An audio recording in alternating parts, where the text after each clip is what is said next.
Welcome back, everyone, to today's Explainer. We're jumping right into a metabolic mystery that is hiding in plain sight. Millions of people have this specific marker completely out of range on their routine blood work, and honestly, they have no idea what it actually means. It's a number you've probably seen, dozens of times on your lab reports, but you might not fully appreciate just how much of a story it's trying to tell you. Let's get into it. You know how it usually goes in metabolic medicine, right? LDL gets all the blame, HDL gets all the credit, and triglycerides? Well, they're often just treated as an afterthought. We totally obsess over cholesterol, giving it all the spotlight, while this absolutely crucial indicator of metabolic stress gets completely overlooked. But here's the thing. Elevated triglycerides often signal early dysfunction way before an actual disease becomes obvious. So here's our roadmap for the investigation today. We're going to cover the overlooked blood marker, what drives triglycerides up, the liver and heart connection, understanding your lab numbers, and finally, strategies to lower levels. All right, Section 1, the overlooked blood marker. Let's identify our suspect. So, what exactly are triglycerides? Well, simply put, they're the body's main form of fat used as a circulating energy storage system. When you eat, especially when you take in excess calories from carbs and fats, your body doesn't just throw that extra energy away. No way. It packages it into lipoproteins and converts it into triglycerides to use later. You can think of them as your body's circulating energy reserves, and the whole shebang is completely regulated by your liver. Moving on to Section 2, what drives triglycerides up? Let's uncover the root causes. Look at the stark contrast here between a system working in total harmony and one that's been driven into overload. In a state of healthy energy use, your intake and your expenditure are perfectly balanced. But when you introduce chronic excess calories alongside insulin resistance, boom, you enter a state of metabolic imbalance.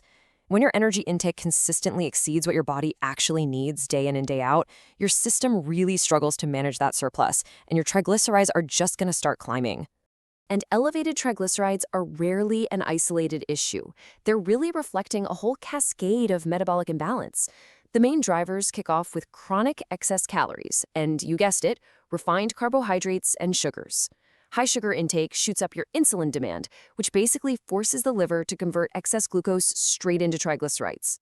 Then we have regular alcohol intake, which the liver aggressively metabolizes into, even more triglyceride production. We also see insulin resistance here. This is a major driver where cells become less responsive to insulin, shifting the liver into a process called de novo lipogenesis. That's just a fancy way of saying it actively pumps out excess fat. And finally, a sedentary lifestyle. Sitting too much literally limits your body's ability to efficiently burn these circulating fats and glucose for fuel. Okay, on to Section 3, the liver and heart connection, and the vicious cycle that comes with it. Your liver sits at the absolute center of triglyceride metabolism. Normally, it's a pretty clean two-step process. The liver produces triglycerides, and then the liver clears them. But the real danger pops up in Step 3.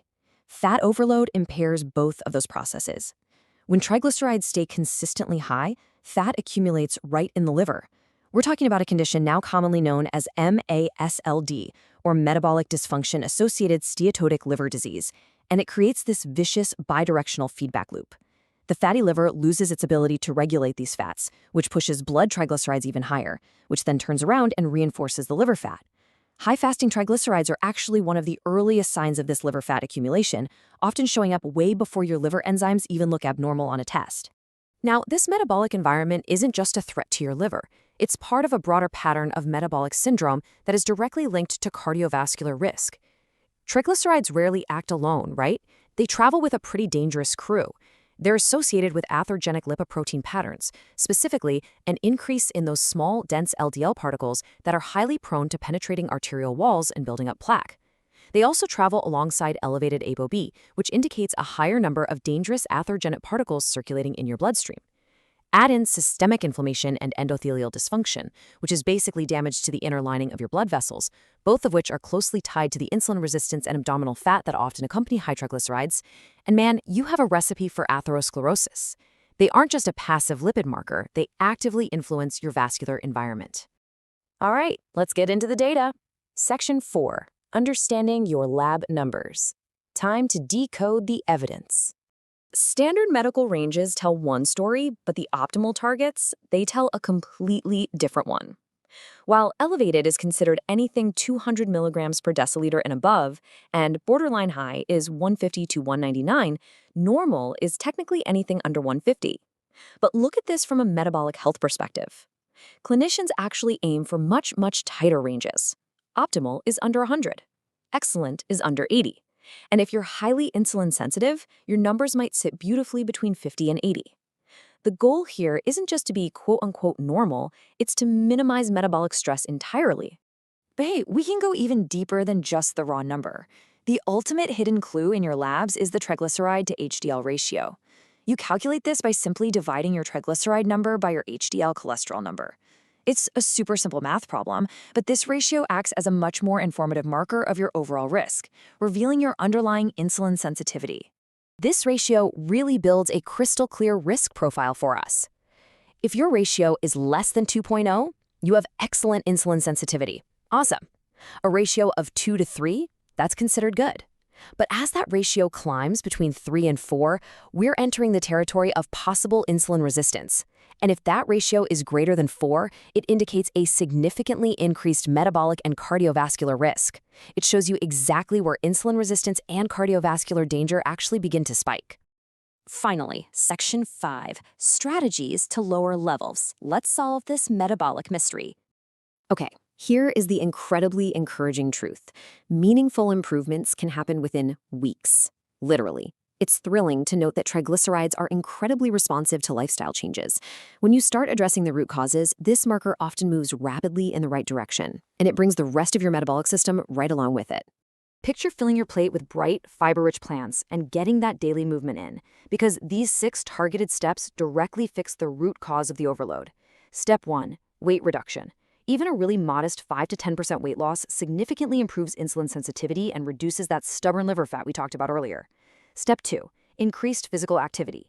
Consistency matters way more than intensity here, just to help your muscles use that glucose and fat for fuel. Step 3, higher fiber intake. Soluble fiber from foods like oats, beans, and lentils slows down glucose absorption. Step 4, reduce ultra-processed foods. Minimizing refined sugars and starches absolutely stops those massive insulin spikes at the liver. Step 5, omega-3 intake. Plant sources like ground flaxseed, chia seeds, and walnuts are fantastic for supporting anti-inflammatory pathways. And lastly, Step 6, whole food plant-based eating. A diet centered on whole plant foods naturally reduces energy density, improves your fiber intake, and lowers liver fat accumulation. It's a huge win. I want to leave you with this final thought today. Triglycerides aren't just a passive number on a page. They are an active, dynamic reflection of how your body is managing energy. So, what is your blood trying to tell you? I really encourage you to pull out your latest lab work, look beyond the cholesterol, calculate your ratio, and take action to optimize your metabolic engine. Thank you so much for joining me for this explainer. Keep learning and stay focused.